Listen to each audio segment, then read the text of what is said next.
મિત્રો આપણે નવું ચેપ્ટર ચાલુ કરીએ, ચેપ્ટર નંબર 15 જૈવ વિવિધતા અને તેનું સંરક્ષણ. હવે આ ચેપ્ટર શું છે તો કે પૃથ્વી ઉપર જે વિવિધ પ્રકારની જાતિઓ જોવા મળે છે, પ્રાણીની હોય, વનસ્પતિની હોય, ફૂગની હોય કે અન્ય કોઈ પણ સજીવની હોય, તો આ વિવિધતા શું છે. બીજું મેઇન કન્સર્ન છે કે જે આ જૈવ વિવિધતા છે, જે ઘણા બધા પ્રકારની જાતિઓ જોવા મળે છે વનસ્પતિઓમાં, પ્રાણીઓમાં, આ જાતિઓનું આપણે સંરક્ષણ કરવાનું છે.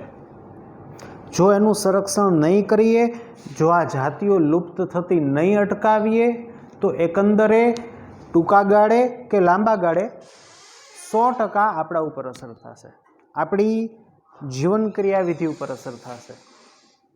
ચાલો, તો જૈવ વિવિધતા એટલે શું? તો કે વિવિધ જાતિઓ જોવા મળે છે.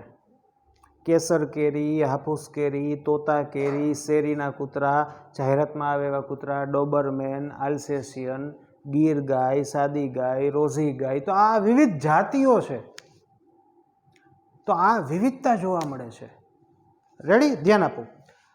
આ ચેપ્ટર છે ને એ સમજવું બહુ સિમ્પલ છે, પણ હું તમને એક્ઝામ પોઈન્ટ ઓફ વ્યૂ વાત કરું ને તો એક એક વસ્તુ ટુ ધ પોઈન્ટ આપણે યાદ રાખવાની છે.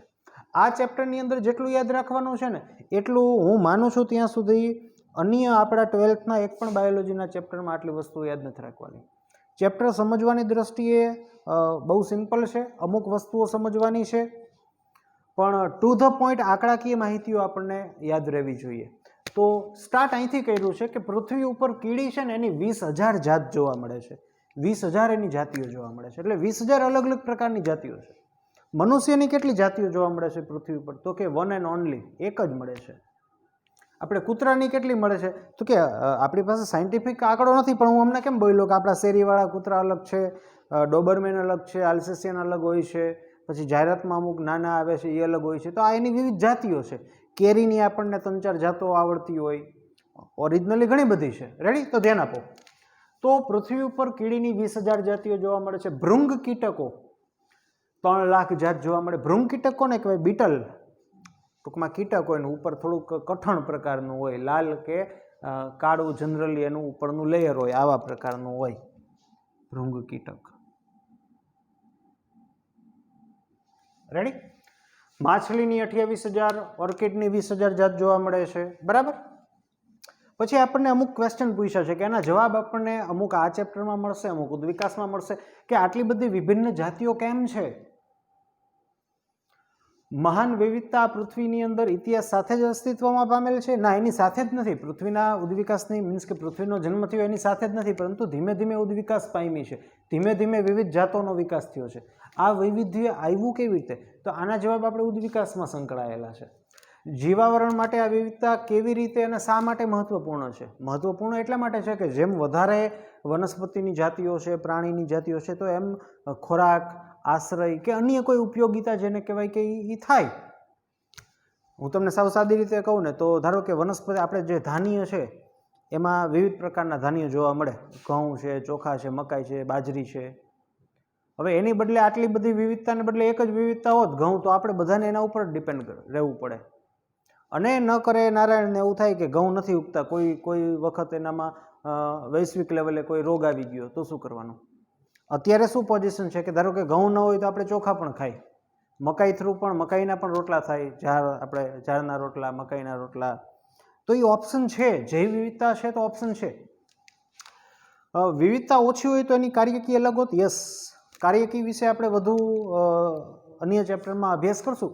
પણ જો જૈવ વિવિધતા ઓછી હોત ને તો અત્યારે જે દુનિયા ચાલે છે કે આ આને ખાય, આ આને ખાય, કે આપણે આવી રીતનું, તો એ અલગ હોત, એ આના જેવું ન હોત. જો વિવિધતા ઓછી હોત તો. વિવિધતા વધુ હોત તો પણ ચોઈસ અલગ હોત. શું આ વિવિધતાથી મનુષ્ય કેવી રીતે લાભ મેળવી શકે? તો મેં તમને કીધું કે વધારે વિવિધતા છે. અચ્છા, લાકડું હોય તો લાકડાના ફર્નિચર માટે આપણે સાગનું લાકડું બેસ્ટ કહીએ છીએ, તો સાગના લાકડા સિવાય અન્ય લાકડાનું ફર્નિચર બને. તો આ વિવિધતા છે એટલે એમાં આપણે એનો ભૌતિક રીતે લાભ ઉઠાવીએ છીએ. વિવિધ પ્રકારના ફળોનો ખાવામાં, વિવિધ પ્રકારની ઔષધિઓ, વનસ્પતિ છે એનો ઔષધિ તરીકે આપણે લાભ મેળવીએ છીએ. તો જેમ વિવિધતા વધુ છે એમ એના વિવિધ રીતે આપણે લાભ મેળવીએ છીએ. જો વિવિધતા જૈવ વિવિધતા ઓછી હોત, જાતિઓ ઓછી હોત, તો 100% જે આ લાભ મળે છે એ ઓછો મળે. બરાબર, ચાલો ધ્યાન આપો. હવે જૈવ વિવિધતા છે ને એ ફક્ત જાતિ સ્તરે જ નથી. જીવ વિજ્ઞાનનું જે આખું સંગઠન જે છે ને એ દરેક સ્તરે છે. જીવ વિજ્ઞાનનું સંગઠન ક્યાંથી સ્ટાર્ટ થાય? તો તમને ખ્યાલ હોય ને તો આવી રીતનું આપણે ભણતા કે પરમાણુ, પછી અણુ, પછી મહાઅણુ, જૈવ મહાઅણુ, મીન્સ કે પરમાણુનો અણુ છે એ અણુઓ જોડાઈને મહાઅણુ બને, મહાઅણુઓ જોડાઈને જૈવ મહાઅણુઓ બને, જૈવિક મહાઅણુઓ મીન્સ કે કાર્બોદિત, લિપિડ, પ્રોટીન, ન્યુક્લિક એસિડ જોડાઈને કોષ બને, કોષ જોડાઈને પેશી બને, પેશી જોડાઈને અંગ બને, અંગ જોડાઈને અંગતંત્ર બને, અંગતંત્ર જોડાઈને સજીવ બને. રેડી? સજીવોનો સમૂહ. પછી આવે ને વસ્તી, સમાજ, જૈવાવરણ. તો આખું જીવ વિજ્ઞાનનું સંગઠન છે. તો કવિ શું કહે છે કે ફક્ત જાતિ સ્તરે જ વિવિધતા નથી જોવા મળતી. આ જીવ વિજ્ઞાનનું આખું સંગઠન છે તે દરેક સ્તરે વિવિધતા જોવા મળે. પરમાણુઓ વિવિધ પ્રકારના છે, એમાંય વિવિધતા છે. અણુઓ વિવિધ પ્રકારના છે, મહાઅણુઓ વિવિધ પ્રકારના છે, જૈવિક મહાઅણુઓ વિવિધ પ્રકારના છે. એક પ્રકારના નથી. કાર્બોદિત, લિપિડ, પ્રોટીન, ન્યુક્લિક એસિડ એમાંય ઘણા બધા પાર્ટ્સ પડે. કાર્બોદિતમાં જુઓ તમે 3 કાર્બનવાળા, 5 કાર્બનવાળા, 6 કાર્બનવાળા, 4 કાર્બનવાળા હોય, 7 કાર્બનવાળા હોય. કોષોમાં વિવિધ પ્રકાર પડે. એક જ પ્રકારના કોષ નથી કે શેપ નથી, આકાર નથી. પેશીઓ વિવિધ પ્રકારની છે, અંગો, સજીવો વિવિધ પ્રકારના છે. એટલે જૈવ વિવિધતા જાતિ સ્તરે જ નથી જોવા મળતી કે હાફૂસ કેરી ને તોતાપુરી કેરી ને એમ જાતિ સ્તરે જ નહીં. જીવ વિજ્ઞાનના દરેક સંગઠને એનું જેને કહેવાય કે દરેક સંગઠને જૈવ મીન્સ કે વિવિધતા જોવા મળે છે આપણને. ચાલો, જૈવ વિવિધતા શબ્દ જે છે એનું સૌપ્રથમ પ્રયોજન કરનાર સામાજિક જીવ વૈજ્ઞાનિક શાસ્ત્રી એડવર્ડ વિલ્સન નામના વૈજ્ઞાનિકે કર્યું. તો આ બધા એક્ઝામ પોઈન્ટ ઓફ વ્યૂ આ બધી વસ્તુઓ યાદ રાખવાની છે. રેડી? હવે જૈવ વિવિધતા છે ને મિત્રો, એને સામાન્ય રીતે 3 રીતે વ્યાખ્યાયિત કરવામાં આવે છે. જૈવ વિવિધતાને સામાન્ય રીતે 3 સ્તરે વ્યાખ્યાયિત કરવામાં આવે છે. પહેલું છે જનીન વિવિધતા, જાતિ વિવિધતા એન્ડ પરિસ્થિતિકીય વિવિધતા. રેડી? તો આ વસ્તુ સમજવાની છે, સમજીએ. હવે જનીન વિવિધતા એટલે શું? તો કે મિત્રો, એક જ જાતિના સજીવ હોય ને, એક જ જાતિના સજીવમાં જોવા મળતી જનીનોની વિવિધતા, જોવા મળતી જનીનોની વિવિધતા ને જનીનિક વિવિધતા કહેવાય. સમજાવું. હવે મનુષ્ય હોય, આપણે આ દુનિયામાં જેટલા પણ મનુષ્ય છે આપણે બધા એક જ જાતિના છીએ, હોમો સેપિયન્સ સેપિયન્સ. પણ આજે દરેક મનુષ્ય જે છે દુનિયાની અંદર, બધા જ મનુષ્ય છે એમાં ઘણા ખરા જનીનિક વિવિધતા અથવા તો જનીનો અલગ છે. હું તમને સાદું એક્ઝામ્પલ આપું ને તો મારું બ્લડ ગ્રુપ બી છે, મારી બાજુમાં બીજો કોઈ વ્યક્તિ ઊભો હોય, હવે એનું બ્લડ ગ્રુપ એ છે. જાતિ એક જ થઈ પણ એનું બ્લડ ગ્રુપ એ છે. શું કામ? તો કે એની અંદર બ્લડ ગ્રુપ એનો જનીન છે, જનીન ચેન્જ થયા. આને જનીનિક વિવિધતા કહેવાય. તો એક જ જાતિના સજીવોમાં અલગ અલગ જનીનો, બધા જ જનીનો અલગ હોય એવું નહીં, અમુક જનીનો અલગ હોય તો સેજ લક્ષણ બદલાઈ જાય. આ બાબતને જનીનિક વિવિધતા કહેવાય. ચાલો જો આનું એક એક્ઝામ્પલ આપ્યું છે. હિમાલય છે ને એની અંદર ઉગતી વનસ્પતિ રાઉલ્ફિયા સર્પેન્ટાઇના. રાઉલ્ફિયા સર્પેન્ટાઇના એટલે કે આને સર્પગંધા કહેવાય, સર્પગંધા. રેડી? હવે શું કહે છે કવિ કે રાઉલ્ફિયા સર્પેન્ટાઇના છે એ સપોઝ કે એક હિમાલયમાં ઉગે છે અને ધારો કે બીજી ગીરના જંગલમાં ઉગે છે, ગીરના જંગલમાં. અને આ બંને જે છોડવા એક જ જાતિના છે, પણ જો આમાં જનીનિક વિવિધતા જોવા મળતી હોય તો કયા લક્ષણોમાં ચેન્જીસ આવે? શું? જો હવે આ જે સર્પગંધા વનસ્પતિ છે ને એની અંદર એક એક્ટિવ કન્ટેન્ટ મીન્સ કે કોષોની અંદર રહેલું રસાયણ જેને કહેવાય રિસર્પિન. શું કહેવાય? રિસર્પિન. આ એક્ટિવ કન્ટેન્ટ છે. તો એવું બને કે હિમાલયની અંદર ઉગતી વનસ્પતિ જે છે ને એમાં કદાચ આ રિસર્પિન છે ને, રિસર્પિન એની જે બાયોલોજીકલ એક્ટિવિટી છે ને એ કદાચ વધુ હોઈ શકે. જ્યારે ગીરના જંગલમાં ઉગતું જે રિસર્પિન જે વનસ્પતિ છે એની અંદર જે રિસર્પિન છે ને એની બાયોલોજિકલ એક્ટિવિટી ઓછી હોઈ શકે. અને આવું કેમ કહું મિત્રો, તમે કેમેસ્ટ્રીમાં જે કિરાલિટીન ફિરાલિટીન બધું ભણો છો ને હું તમને સાદું એક્ઝામ્પલ આપું ને તો તમને લિવોન ડેક્સ્ટ્રોમાં ખબર પડતી હોય તો કોઈ પણ કમ્પાઉન્ડ છે, ધારો કોઈ દવા છે એ લીવો ફોર્મમાં હોય અને ડેક્સ્ટ્રો ફોર્મમાં હોય તો એની બાયોલોજિકલ એક્ટિવિટી અલગ આવે. આજે તમે વારે વારે નામ સાંભળો છો, લિવોફ્લોક્સાસિન એન્ટીબાયોટિક છે કે લિવોસેટ્રિજિન, તો એની અંદર એ તમને વધારે ખબર પડે મારાથી કે લીવો સ્ટ્રક્ચર હોય તો એનું આ બાજુ આમ છે ને ઓલું જમણી બાજુ હોય, ડેક્સ્ટ્રો જમણી બાજુ ને લીવો ડાબી બાજુ. તો કમ્પાઉન્ડ એકનું એક જ છે પણ એની અંદર અણુઓની ગોઠવણી એ બદલાય ને તો બાયોલોજિકલ એક્ટિવિટી બદલાય. તો આમાં ફેર શું હોય છે? રિસર્પિનનું રિસર્પિન જ છે પણ આની અંદર જે એના અણુઓ છે એની ગોઠવણી અલગ છે, આની અંદર ગોઠવણી અલગ છે, એટલા માટે શું થયું એની એક્ટિવિટી બદલાઈ જાય. અથવા તો જનીનિક વિવિધતાને લીધે એવું બને કે રિસર્પિન છે એ કદાચ જે હિમાલયમાં ઉગે છે એમાં એનું કન્ટેન્ટ વધારે હોય અને રિસર્પિન કે જે ગીરના જંગલમાં ઉગે છે એમાં એનું કન્ટેન્ટ ઓછું હોય, આવું પણ હોઈ શકે. જનીનિક વિવિધતા એટલે સજીવ આ હિમાલયમાં ગિરનારમાં બે એક જ છે, એક જ જાતિ છે, પણ જનીનિક વિવિધતાને લીધે આવા લક્ષણોમાં ડિફરન્સ આપણને જોવા મળે. આપણે હું જો તમને વાત કરું ને તો આપણને કીધું છે ટેક્સ્ટબુકમાં કે ચોખા જે છે ને ચોખા એની 50,000થી વધુ જનીનિક રીતે અલગ અલગ જાતિ જોવા મળે છે અને કેરી જે છે એમાં 1000થી વધુ જાતિ જો. તો આ કેરીની 1000થી વધુ એટલે તમારે ઓલી નથી સમજવાની કે હાફૂસ ને લંગડો ને તોતાપુરી કેરી, એ નહીં, જનીનિક રીતે કીધું છે. એટલે આવું થાય આમાં જો કે કેસર કેરી હોય, કેસર તો એની જનીનિક રીતે 10 જાત આવતી હોય. હાફૂસ છે, હાફૂસ તો એની જનીનિક રીતે બીજી 20 જાતિ હોય. આમ થઈને 1000 કીધા મિત્રો. આ ઓમ જાતિ નથી કીધી. ઘણા એવું સમજે કે ચોખાની 50,000 જાત છે, બાસમતી ફલાણ, એમ નહીં, આ જનીનિક વાત કરી છે કે એમાં બાસમતી હોય તો એની કદાચ 50 જાત પડતી હોય ને સાદા હોય તો એની પડતી હોય ને, એમ જનીનિક રીતે કીધું છે. લોકો અહીંયા ઊંધું સમજે છે, સાદી જે જાત આપણે વિચારીએ ને એ સમજે છે, નહીં, આ જનીનિક રીતની વાત છે.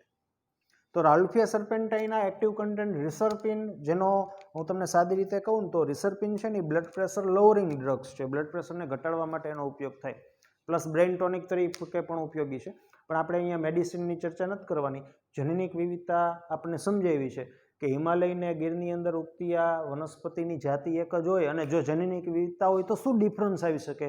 તો કે એવું આવી શકે કે આની બાયોલોજિકલ એક્ટિવિટી વધુ હોય, આની ઓછી હોય, કે કન્ટેન્ટ વધુ હોય, ઓછું હોય.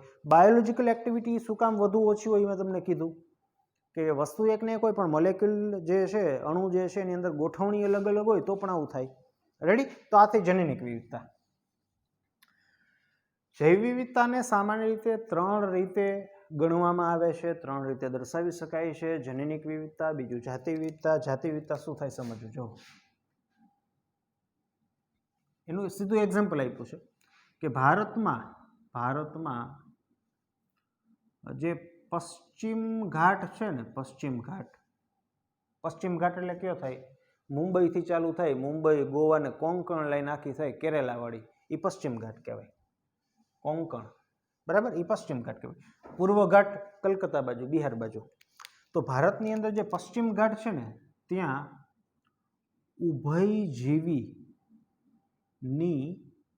વધુ જાતિ છે, વધુ જાતિઓ છે. કોની સાપેક્ષે? પૂર્વ ઘાટની સાપેક્ષે. પૂર્વ ઘાટની સાપેક્ષે. તમને એમ થાય આમાં ગુજરાતનું નામ કેમ ન લીધું કે રાજસ્થાનનું કેમ ન લીધું? તો કે એનું એટલે ન લીધું હોય તો કે ભારતની અંદર જેને કહેવાય ને કે આ બે વિસ્તારો એવા છે કે જ્યાં, હું દેશી ભાષામાં કહું તો જંગલ જાજુ જોવા મળે, અથવા તો આ બે વિસ્તાર એવા છે કે જ્યાં જૈવ વિવિધતા વધુ જોવા મળે. હવે અહીંયા આપણે રાજસ્થાનની ચર્ચા કરીએ, ગુજરાતની ચર્ચા કરીએ, અહીંયા ક્યાં એવું કાંઈ જંગલ જેવું કાંઈ હતું તો તમને અહીંયા મળે વનસ્પતિ પ્રાણીની જાતિઓ. તો આને જાતિ વિવિધતા કહેવાય કે ઉભયજીવી વર્ગની વધુ જાતિઓ પશ્ચિમ ઘાટમાં જોવા મળે, એટલે કે ડેટકોઈ જોવા મળે, ફલાણું જોવા મળે, એક્સ વાય ઝેડ. જ્યારે અહીંયા ઉભયજીવી વર્ગના ઓછી જાતિઓ, ઓછા પ્રકારના પ્રાણીઓ જોવા મળે. આને જાતિ વિવિધતા કહેવાય. ત્રીજું નિવસનતંત્રીય અથવા પરિસ્થિતિકીય વિવિધતા. હું એમ કહું કે ભારત છે, ભારત એની અંદર રણી જોવા મળે, નદી જોવા મળે, ખારા સરોવર જોવા મળે, મીઠા સરોવર જોવા મળે, દરિયો તો જોવા મળે જ, પહાડો જોવા મળે, બર્ફીલા પહાડ જોવા મળે, બરફના મેદાન જોવા મળે, જંગલો એવા પહાડ જોવા મળે. તો આ નિવસનતંત્ર ઝાઝા થયા. પછી કમ્પેરિઝન કરું સાઉદી અરેબિયા, તો કે રણ જોવા મળે ખાલી, ક્યારેક ક્યારેક તળાવ હોય તો આર્ટિફિશિયલી એ લોકોએ બનાવ્યું હોય તો મળે, ને સમુદ્ર જોવા મળે. તો હું કહી શકું કે ભારત જે છે એની જૈવ વિવિધતા, પરિસ્થિતિકીય અથવા નિવસનતંત્રીય વિવિધતા છે સાઉદી અરેબિયા કરતાં વધારે છે. યસ. અને જે સ્કેન્ડિનેવિયન દેશો છે, સ્કેન્ડિનેવિયન દેશો એટલે જોજો, સ્કેન્ડિનેવિયન દેશ, આપણે કેમ કહીએ ગલ્ફ કન્ટ્રીઝ, તો ગલ્ફ કન્ટ્રીઝમાં કોનો સમાવેશ થાય? આ બધું યુએઈ ને સાઉદી અરેબિયા ને કતાર ને ઓમાન ને એ બધું ગલ્ફ કન્ટ્રીઝ કહેવાય. તો સ્કેન્ડિનેવિયન દેશ એટલે શું? Norway, Sweden plus Denmark, Norway, Sweden plus Denmark, આ બધાને સ્કેન્ડિનેવિયન દેશ કહેવાય.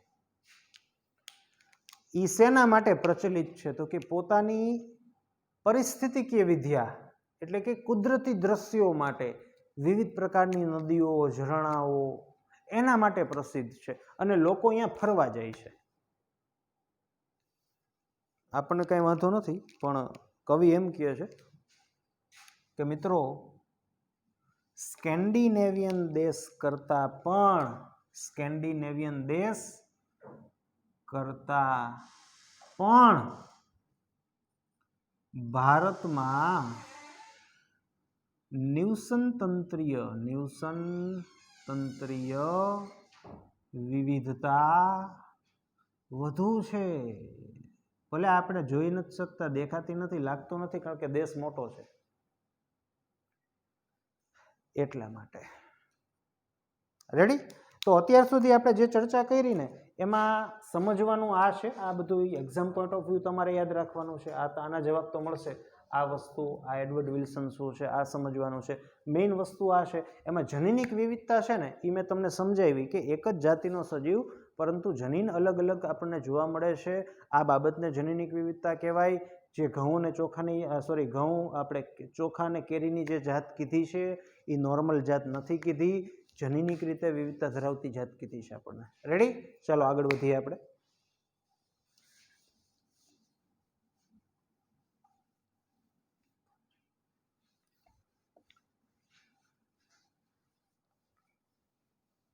એક એક વસ્તુ એક્ઝામ પોઈન્ટ ઓફ વ્યૂ યાદ રાખવાની છે. પશ્ચિમ ઘાટ કરતાં પૂર્વ ઘાટમાં ઉભયજીવીઓ જે છે એની જાતિ વિવિધતા ઓછી છે, અથવા તો પશ્ચિમ ઘાટમાં ઉભયજીવીઓની જાતિ વિવિધતા વધુ છે.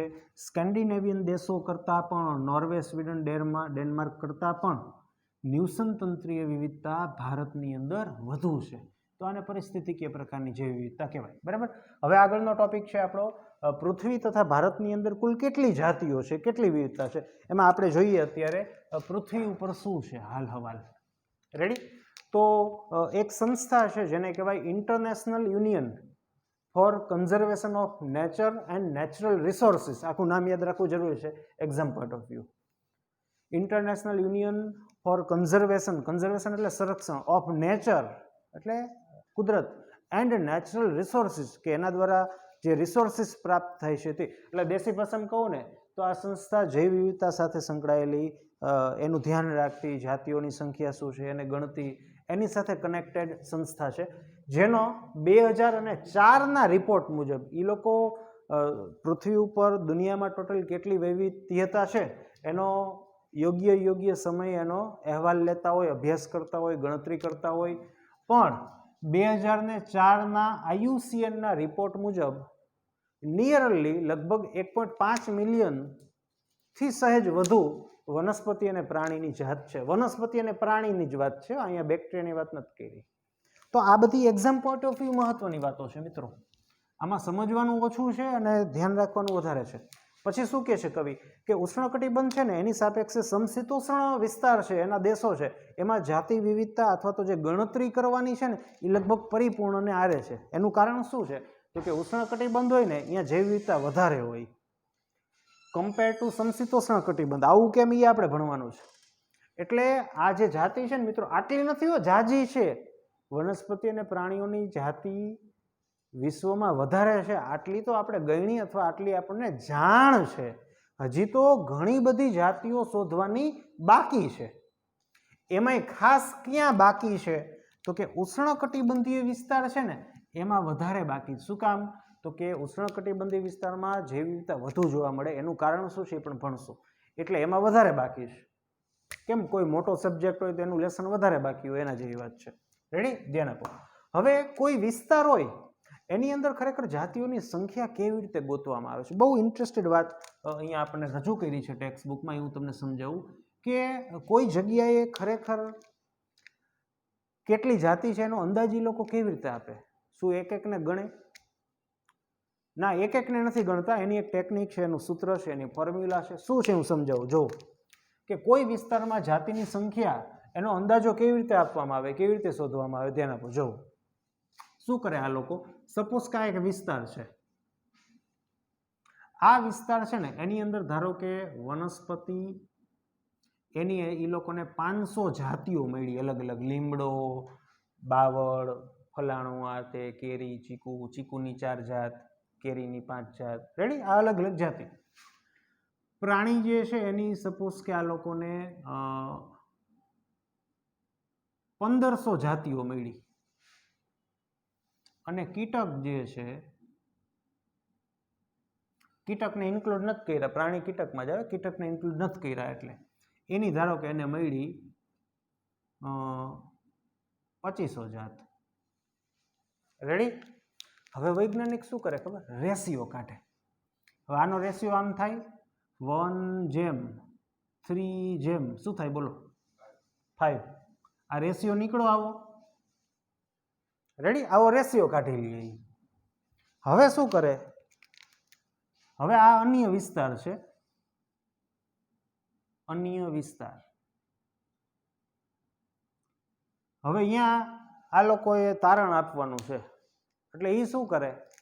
એ ધારો કે વનસ્પતિ છે ને એને જો આ વિસ્તારમાં કરી લઈએ અવલોકન કે વનસ્પતિની અહીંયા ધારો કે આપણને 300 જાત મળી. હવે આ રેશિયો અહીંયા એપ્લાય કરે. વનસ્પતિની 300 જાત મળી તો એ પ્રાણીની કેટલી મળે તો કે આમાં રેશિયો 1:3 નો છે તો તંતરી 9 એટલે 900 થાય ને.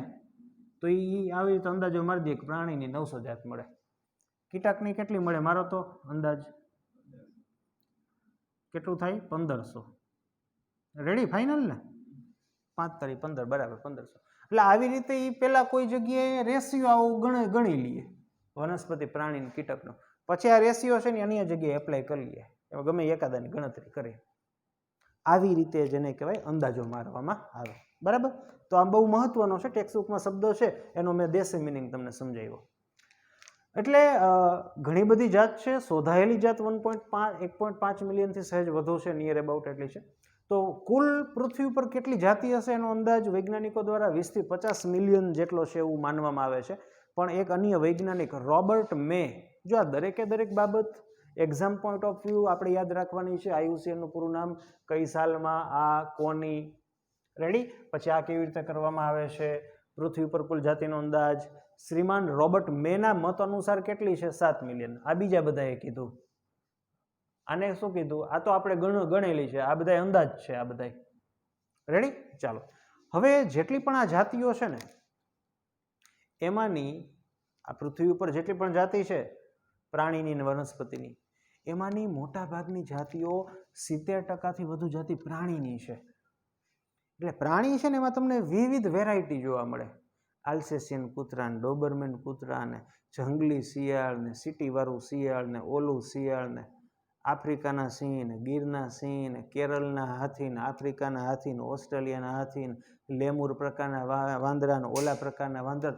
તો પ્રાણીની તમને વધારે જાત જોવા મળે કમ્પેર ટુ વનસ્પતિ 22%. પ્રાણીમય આપણે ચોથા ચેપ્ટરમાં 11મા ધોરણમાં આવતો કે કીટક છે ને એ સૌથી મોટામાં મોટો સમુદાય છે જાતિની દ્રષ્ટિએ.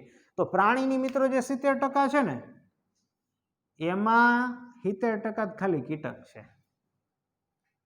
હું ધારો કે એમ કહું કે આ દુનિયામાં 3 લાખ પ્રાણીની જાતિ જોવા મળે તો એ 3 લાખમાં 7 તરી 21 એટલે 2,10,000 તો ખાલી કીટકના પ્રકાર છે કે કીડી ને મકોડા ને ઉડતા હોય એવા ને હેલિકોપ્ટર ને પતંગિયા ને આ ને તે ને. તો ટોટલ પ્રાણીની જોવા મળે પણ પ્રાણીની અંદર કીટક વર્ગ છે એની મેક્સિમમ એમાઉન્ટમાં જેને કહેવાય કે જાતિ વિવિધતા જોવા મળે, જાતિઓ જોવા મળે. સંખ્યા નથી કહેતો, પ્રકાર કહું છું. બાકી અન્ય પ્રાણીઓના ભાગમાં આવે 30%, કે ટોટલ પ્રાણીના 30% જાતિઓ જો અન્ય પ્રાણીની છે એમાં 70% કીટકની છે. એટલે આનો રેશિયો આવો થાય કે દર 10 પ્રાણીઓએ 7 કીટકો છે. આપણે કેમ આવે રેશિયો કે દર 6 વ્યક્તિએ દુનિયામાં 1 વ્યક્તિ ભારતીય છે, એ આપણે રેશિયો કાઢે ને એ કઈ રીતે કાઢ્યો હોય? ભારતની વસ્તી 1 અબજ હોય, નોની 6 હોય તો એવી રીતે કાઢ્યો. તો દર 10 પ્રાણીઓએ 7 કીટકો છે, તો કીટકની જૈવ વિવિધતા વધારે છે. બરાબર. અને ઓલ ઓવર જો ચર્ચા કરીએ, જો તમને આવા ગ્રાફ આપેલા છે ટેક્સ્ટ બુકમાં, એક્ઝામ પોઈન્ટ ઓફ વ્યૂ બહુ મહત્વના છે. ભલે મેં અહીંયા નાનકડું અમથું સર્કલ કરીને દોરી નાખ્યું હોય કે તમે પ્રાણીનો ગ્રાફ જોશો ને તો કીટકનો જે પોર્શન છે એ બહુ મેક્સિમમ છે, પછી મૃદુકાય, સ્તર કવચીઓ અને અન્ય પ્રાણીઓ. આ બહુ મહત્વનો ગ્રાફ છે. પછી તમને સસ્તનનું કીધું હોય ને, સોરી પૃષ્ઠવંશીનું કીધું હોય ને તો માછલી છે, સસ્તન છે, પક્ષીઓ છે, સરીસૃપ છે, ઉભયજીવી છે, આ બધું ધ્યાન રાખવાનું કે આપણે પૃષ્ઠવંશી કીધું તો એમાં અડધો માછલીની જાતિઓ છે. પછી તમને ટેક્સ્ટ બુકમાં વ્યવસ્થિત દેખાશે જ, હું કહી જ દઉં કે સસ્તન ઇઝ ઇક્વલ ટુ ઉભયજીવી, મીન્સ કે સસ્તન ને ઉભયજીવીની જાતિઓ નિયરલી સરખી છે અને પક્ષીઓ અને સરીસૃપ છે એની જાતિઓ સરખી છે. એ રીતે વનસ્પતિનું આપ્યું, ફૂગને વનસ્પતિમાં આવરી લીધી તો ફૂગની જાતિઓ બહુ વધારે છે. ખાલી આપણે 5 ઓલી વનસ્પતિઓ ગણીએ તો આવૃત બીજધારીની જાતિઓ વધારે છે. અને આપણે ટેક્સ્ટ બુકમાં કીધું છે કે ફૂગની જે જાતિ છે ને તે મત્સ્ય, ઉભયજીવી, સરીસૃપ અને સસ્તનની જે જાતિઓ છે ને એનાથી પણ વધુ છે, ગ્રેટર ધેન. તો આ બધું એક્ઝામ પોઈન્ટ ઓફ વ્યૂ ધ્યાન રાખવાનું છે. રેડી? આ ચાર્ટ્સ કે હવે આમાં ફૂગનો એરિયા વધારે છે કે આવૃતનો, તો એ તમને ખબર હોવી જોઈએ તો કે ફૂગનો છે. રેડી? તો આ આપણે વાત થઈ પૃથ્વી ઉપર શું વિવિધતા છે. તો આવી જ રીતે આપણે વાત કરવાની છે કે ભારતની અંદર શું જૈવ વિવિધતા છે. રેડી? તો એ આપણે નેક્સ્ટ સેશનની અંદર આપણે એની ચર્ચા કરશું. પણ અત્યાર સુધી જે આપણે ભણ્યા એમાં જે આંકડાકીય માહિતીઓ છે એ બધી પરફેક્ટલી આપણને ખ્યાલ હોવો જોઈએ. જે સમજવાની અમુક વાત છે, જૈવિક વિવિધતા શું છે એ પણ આપણે સમજવાનું છે. તો મળીએ મિત્રો ફરીથી નેક્સ્ટ લેક્ચરમાં.